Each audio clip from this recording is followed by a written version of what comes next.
ప్రియమైన దేవుని బిడ్డలారా, ఈరోజు మనం తమ దూడల్ని మరచి దాదాపు 20 మైళ్ళు ప్రయాణించిన ఆవులు గూర్చి విషయం తెలుసుకుందాం.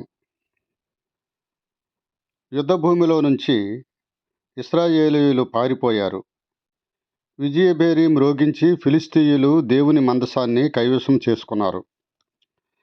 తరువాత వారు దాన్ని ఎబెనెజరు నుంచి అష్డోదుకు తీసుకెళ్లారు. దాన్ని దాగోను గుడిలో విగ్రహం పక్కన ఉంచారు. మరుసటి రోజు దాగోను విగ్రహం బోర్లపడి ఉండటం అక్కడి వారంతా చూశారు.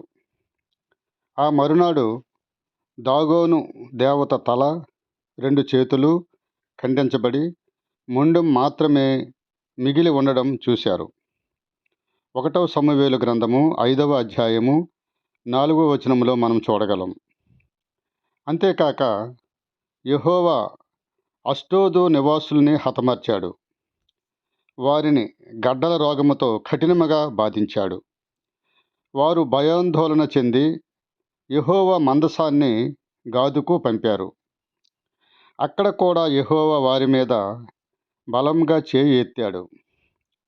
గాదులో ఉన్న చిన్న పెద్దల్ని హతమార్చి గడ్డల రోగముతో హింసించాడు యెహోవా. తరువాత మందసాన్ని ఎక్రోను పట్టణానికి పంపారు. అక్కడ కూడా యెహోవా వారిని హింసించి సంహరించడం మానలేదు. అప్పుడు ఫిలిష్తీయులు తమ శకునగంటను, యాజకులను సలహా అడిగారు. వారి సలహాను అనుసరించి అపరాధ పరిహారార్థబలిగా 5 బంగారు పందికొక్కులని, 5 బంగారు గడ్డలని తయారు చేసి వాటిని క్రొత్తగా చేయించిన బండిపై ఉంచి కాడిమోయని పాడి ఆవుల్ని బండికి కట్టి బండిని దానంతట దానిని పోనిచ్చాడు. వాటి దూడలని వాటి దగ్గర నుంచి తీసుకుపోయి కొట్టములో ఉంచారు.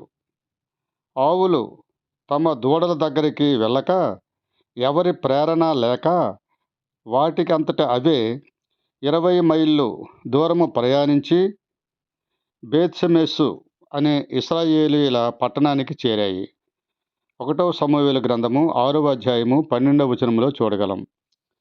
అలా సకల దేవుళ్ళ కంటే ఈ దేవుడు సర్వశక్తిమంతుడని, సర్వోన్నతుడని, మహోన్నతుడని, మహిమాన్వితుడని, గొప్పవాడని ఇశ్రాయేలీయులకే కాక ఫిలిష్తీయులకు కూడా స్పష్టముగా రుజువు చేశాడు.